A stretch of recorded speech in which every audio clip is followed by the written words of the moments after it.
காலையில் எழுந்ததுமே இவருக்கு ஒரு பெரிய வேலை கொடுத்துருக்கேன். காலையில் ப்ரஷ் பண்ணும்போதே செடிக்கு வந்து தண்ணி விட்டுறணும்னு சொல்லிட்டு 2 நாளாக ஃபாலோ பண்ணிகிட்ருக்காரு. எத்தனை நாள் ஃபாலோ பண்ணுறாருன்றது இனி போக போக தான் தெரியும்.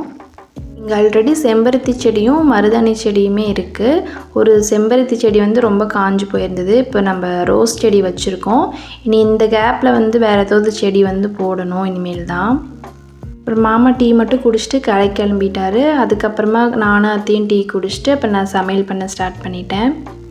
சின்ன பொண்ணாக இருக்கும்போது அம்மா தேங்காய் உடைக்கிறாங்கன்னா நானும் தம்பியும் டம்ளர் எடுத்துகிட்டு சண்டை போட்டுட்டு வாங்கி குடிப்போம். இப்போ வந்து நினச்சேன் அதெல்லாம் வந்து ரொம்பவே ஒரு ஸ்வீட்டான மெமரிஸ் தான். நமக்கு அந்தந்த வயசில் கஷ்டமாக படுறது எல்லாமே நம்ம ஒரு மெச்சூரிட்டி ஆனதுக்கப்புறம் நினச்சி பார்த்தோம் அப்படின்னா அது எல்லாமே வந்து கொஞ்சம் சிரிப்பாக தான் இருக்கும். உங்களுக்கு அந்த மாதிரி ஏதாவது இன்சிடெண்ட் இருந்ததுன்னா மறக்காமல் கமெண்டில் சொல்லுங்கள்.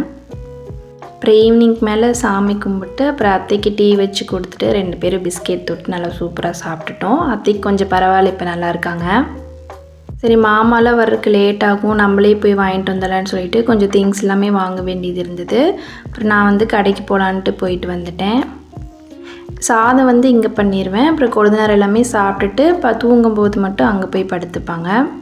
இன்றைக்கி நைட்டு தோசை ஊற்றிக்கலாம் அப்படின்னு தான் தோசை மாவு வாங்கிட்டு வந்திருந்தேன்.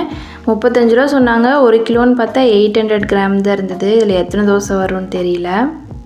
அப்புறம் நாளைக்கு சமைக்கிறதுக்கு காய் தக்காளி எல்லாமே வந்து வாங்கிட்டு வந்துட்டேன். இதெல்லாம் நான் இப்போ எப்படி ஸ்டோர் பண்ணி வைக்கிறேன் அப்படின்னா, ஒரு துணியில் வந்து நல்லா ஈரம் பண்ணிவிட்டு அதில் வந்துட்டு காய் எல்லாமே போட்டு நல்லா வந்து கவர் பண்ணி மூடி வச்சுருவேன். இந்த மாதிரி பண்ணால் கொஞ்சம் ஃப்ரெஷ்ஷாக இருக்கும்னு வச்சுக்கோங்களேன்.